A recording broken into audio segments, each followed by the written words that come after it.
This question is from NEET 2022 examination.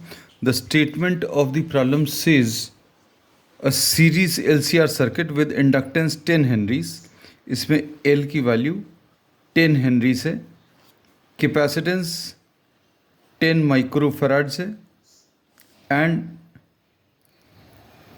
resistance is 50 ohms, is connected to an AC source. This is connected to an AC source 200 sin 100t. If the resonant frequency is nu zero, resonant frequency nu zero है, and the frequency of the AC source, frequency of this source, इसकी जो frequency है, इसकी frequency ये new दी है. अब हम लोगों को ये मालूम है, इसको अगर कंपेयर करें स्टैंडर्ड इक्वेशन से v is equal to v m sine omega t, तो इससे ओमेगा की वैल्यू कैसे मिलेगी? t के साथ जो नंबर है, t के साथ जो नंबर है वो ओमेगा है. तो इससे हम लोगों को ये पता चलेगा कि ओमेगा की वैल्यू 100 है और ओमेगा को अभी हम लोग 2 पाई न्यू लिख सकते हैं. तो 2 pi nu is equal to 100 or nu will be equal to 100 upon 2 pi, and this can be written as 50 upon pi. तो ये क्या मिल गया?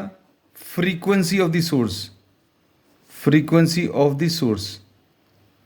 अब इसके बाद इन्होंने बोला रेजोनेंट फ्रीक्वेंसी. तो रेजोनेंट फ्रीक्वेंसी का जो फॉर्मूला है that is given by 1 upon 2 pi under root of L C. अब ये कितना आ जाएगा? 1 upon 2 pi under root of L. L की वैल्यू 10 हेनरीज है, सी की वैल्यू 10 माइक्रोफैराड्स, तो 10 into 10 to the power of -6 लिख सकते हैं. तो ये कितना आ जाएगा? 1 अपॉन 2 पाई, ये कितना आ जाएगा? 10 to the power of 2, 10 to the power of -6, या मतलब 10 to the power of -4. This can be written as 1 upon 2 pi. Square root of 10 to the power of -4 is 10 to the power of -2.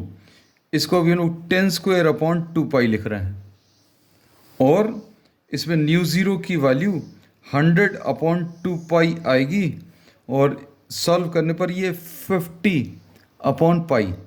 तो जितना source की frequency है उतना ही resonant frequency. So first option is the correct answer.